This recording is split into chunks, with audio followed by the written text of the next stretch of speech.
Hostile sighted. Copy that.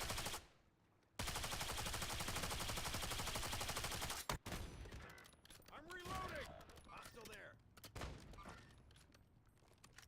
Inserting armor. Broke their armor.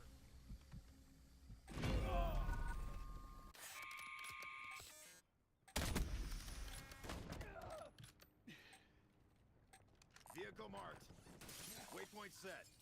Move to location. Enemy marked.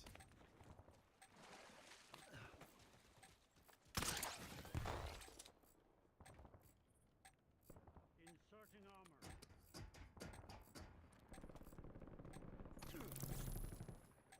Hostile there. Incoming shots! Only 25 remain.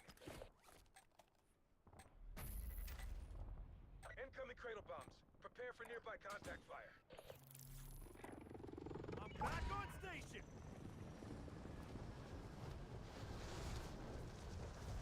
Cradle bomb has been detonated in the war zone.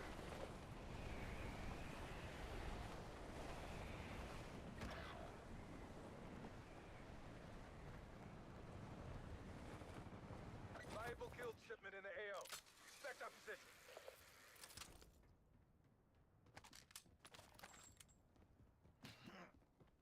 Hostile strike bombardment incoming. Stay in position, Delta.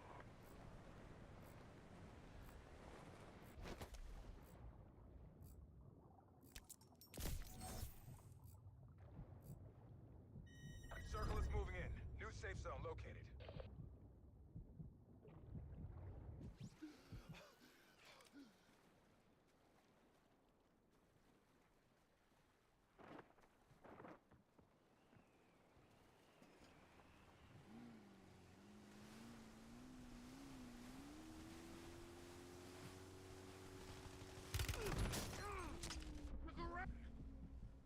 I'm fading here!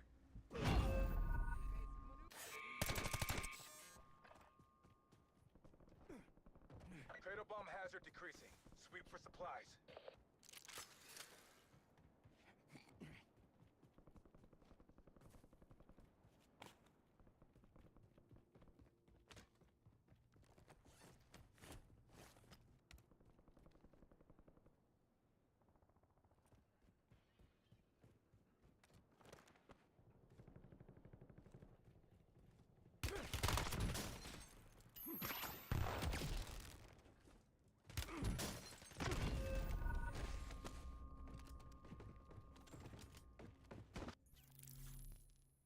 I'm back in business.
Teammate is being hunted. Defend at all costs. Cradle bomb incoming. Expect the enemy to bring the rain.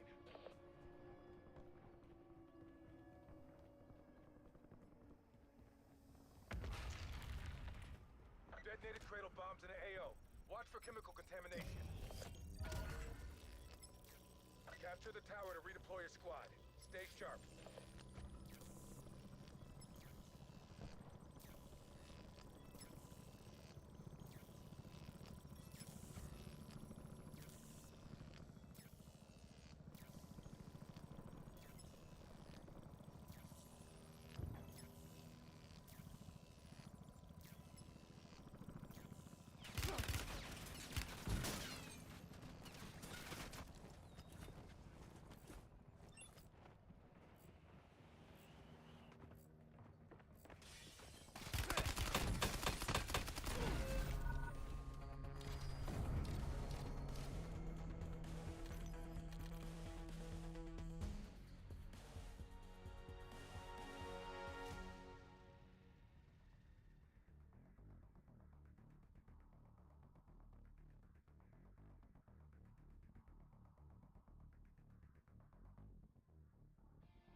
主播地这个是水库的吗？是的啊。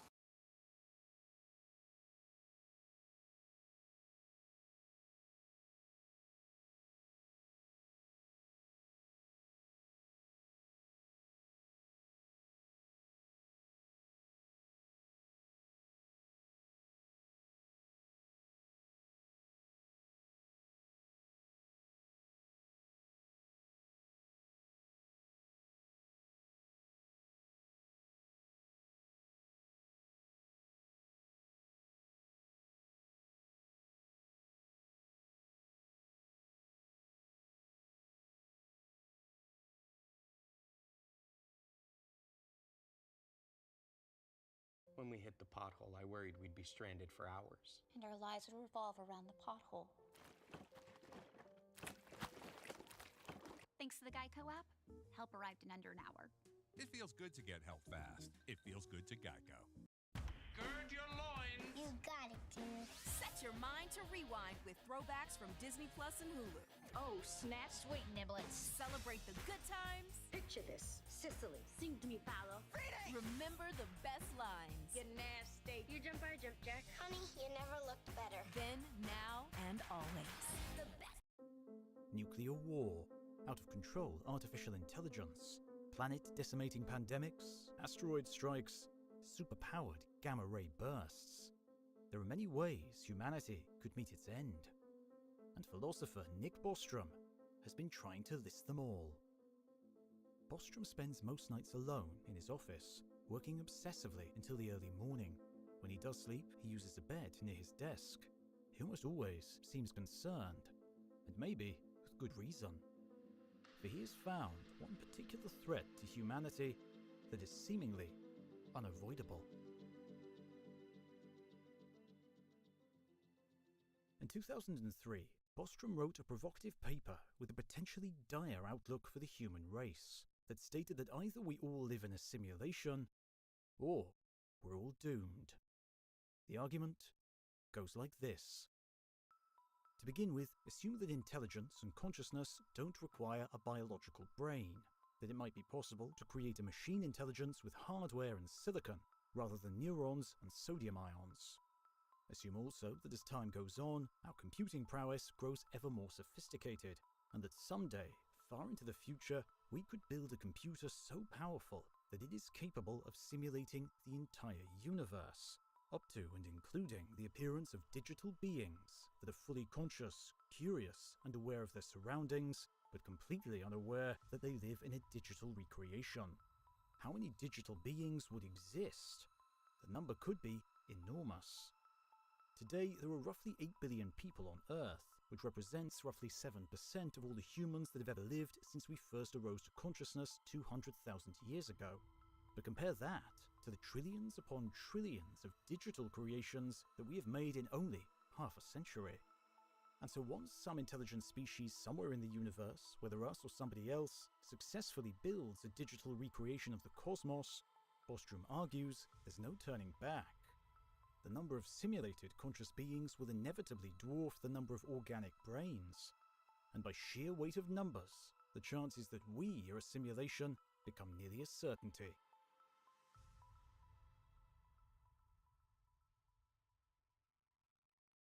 If it's possible to simulate the universe, the odds say that we should be living in a simulation. That is, unless there's something preventing the appearance of simulated beings. Bostrom argued that there was another possibility, a way out of the inevitable conclusion that we almost certainly live in a simulation. It could be impossible to build simulated universes with simulated brains, because no civilization becomes advanced enough to accomplish it. That all intelligent species reduce themselves to ashes once they harness the energies and technologies capable of such a feat. In other words, we can rest assured that we are definitely not simulated if the end of our species is right around the corner. And so if we could conclusively determine whether or not we live in a simulation, then we could know what fate is in store for humanity. But how could we do this? Is there a way to figure out whether we live in a simulation or not? Is there a way to save the human race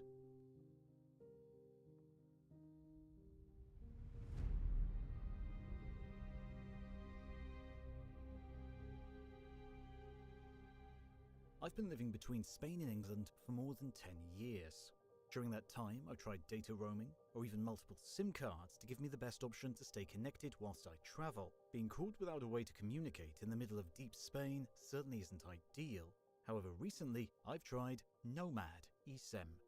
Nomad eSIM is a great traveling companion. It's super easy to set up, and have instant data ready for when you travel. I'd never used an eSIM before, but it took me only a few minutes to pick a plan, install the eSIM, and activate it. They provide great coverage in over 200 destinations, and use reliable data providers so there are no hitches along the way. And the prices start as low as $1.10 per gigabyte, with no hidden fees. What's more, they reward you with points for every trip, so whether you're traveling home to see family like I do, exploring the world, or simply relaxing in the sun, you can rack up Nomad points to use off future plans. So, to try Nomad eSIM for yourself, just download the app from the App Store or Google Play. You can follow my link in the description or use the QR code on screen and use my code NOMHOTU for 20% off. Thanks to Nomad eSIM for supporting educational content on YouTube. How much information would you need to simulate the entire universe?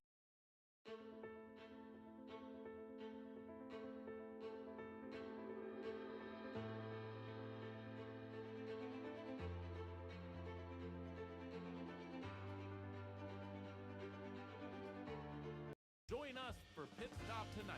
We're shaking it up and showing you a different side of Team Toyota. Pit, pit, pit, pit. First talk show with the pit crew. Thank you. You would think that this would feel more natural to me. Whoa. But it does not. Check out more Pit Stop Tonight. The summit of Cerro Pachon in the dry, high-altitude Coquimbo region of northern Chile is a lonely place. It's surrounded by a vast desert, with what little scrub and succulents there are largely supported by occasional mists that blow in from the coast. Some animals make a meager living here, hunted by foxes and migratory birds. And yet, this isolated mountain serves as humanity's focal point in its attempts to peer into the cosmos.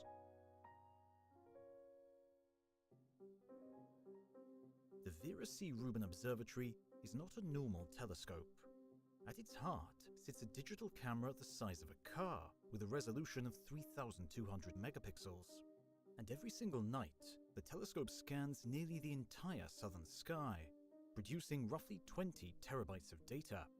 This is so much that astronomers had to build an entire dedicated digital infrastructure to pipe the data down from the mountaintop to a processing facility in La Serena, almost 100 kilometers away. Indeed, during its planned 10-year mission, it will accumulate a total of 500 petabytes of data, equivalent to every single thing written by every single human in all of history. It will map over 17 billion stars in the Milky Way and 20 billion galaxies in the local universe, and it will do it again and again and again, night after night, providing an unprecedented time-lapse of all the activity in the heavens.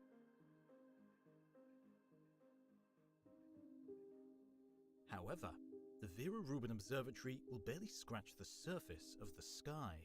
Its catalogue of stars will represent less than 5% of all the stars in our galaxy. Its catalogue of galaxies, the largest we've ever produced, will still be less than 1% of all the galaxies in the observable universe. For every supernova it records, it will miss thousands. And this is a pattern repeated across telescopes and experiments throughout all of human history. We've barely scratched the surface of the cosmos, all 93 billion light-years across we have access to, and all 10 to the power of 88 particles it contains. Indeed, in a 2009 paper, physicists Charles Egan and Charles Lineweaver calculated that our universe has a total information content of roughly 10 to the power of 122 bits. A single star has 10 to the power of 59, a gram of water 10 to the power of 24. A rough estimate of all the data contained by all the computers and all the servers on Earth comes in at roughly 200 zettabytes. That is also 10 to the power of 24. The universe is very big. And even that is just the observable universe, the only part of the cosmos that we could ever access or have any causal contact with due to the limited speed of light in the 13.8 billion years since it began. Beyond that boundary, who knows? It could be infinite.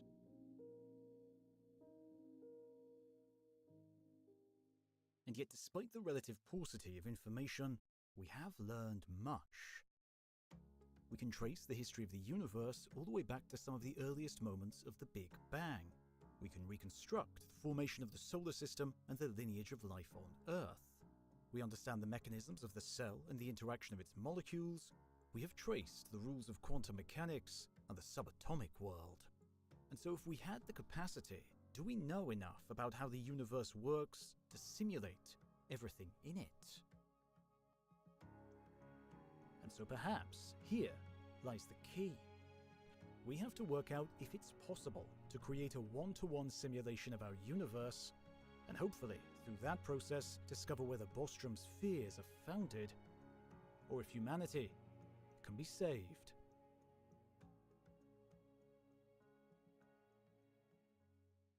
Let's start with the cosmic and work our way down. One of the preeminent software tools for simulating the entire universe, at least at large scales, is called Arepo. First released in 2019, it continues to be updated and maintained today. The code starts by dividing up a portion of the universe, a volume of up to a few billion light-years on a side, into a large number of individual cells. For the very largest simulations, individual cells can be much smaller than galaxies, but this requires using some of the largest, most powerful computers on the planet. Each cell keeps track of what the universe is like inside its volume. How much dark matter there is, how much regular gas, the temperature and pressure of that gas, any magnetic or electric fields, the state of any radiation, and so on. It's as if you took a chunk of a galaxy, smoothed it over, and described that chunk by its averages. You know why they call him the Dead Lilac, right?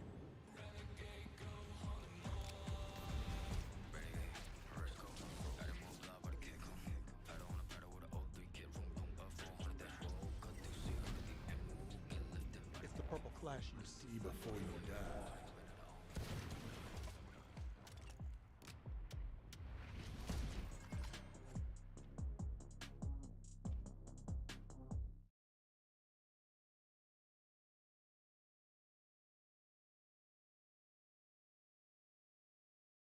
Feeling healthy by leaps and bounds.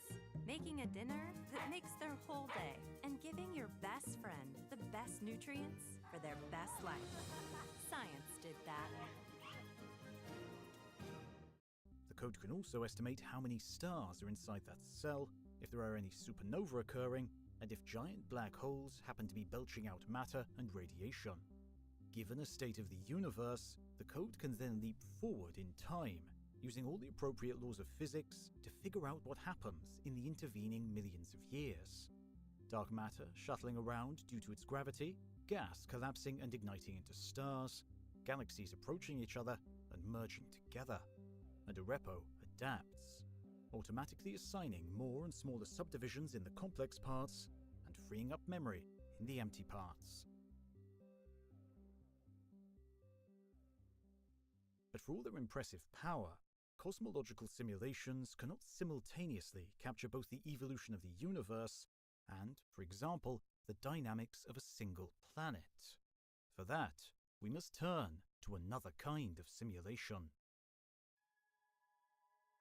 On August 13th, 1958, a team of physicists and meteorologists at the University of Chicago created the first hurricane crystal ball. At the time, Tropical Storm Becky had formed in the mid-Atlantic and was steadily marching westwards to the Americas. The team used digitalized data of the storm's current status, its wind speeds and pressure readings throughout its volume. They then fed this into a physical model that predicted how the storm would advance. And in doing so, they created the first ever computerized hurricane prediction. And today, government agencies around the world employ dozens of monitoring satellites to provide real-time data, which feeds into giant computer simulations that run around the clock. This means that when a large storm approaches, we can finally speak with remarkable confidence about its future track, guided by our simulations of the future of the world. But yet again, these powerful simulations and exquisite predictions still have their limitations. Their view of a major storm is limited to a resolution of around 1 to 2 kilometers. Below that, they must average it out. In other words, they can't follow or predict individual raindrops or the molecules inside the drops themselves. To do that takes yet another kind of simulation, one powered by PlayStations. It is 3 minutes past 3 on the 23rd of September 1992 at the Nevada test site in the southern United States, and all is eerily silent. The hot sun beams down on the cracked desert ground as a collection of small white buildings absorb and reflect its brutal midday glare. Then, suddenly, as the clock ticks over 1 second to 4 minutes past 3, the ground itself begins to violently shake. Something has exploded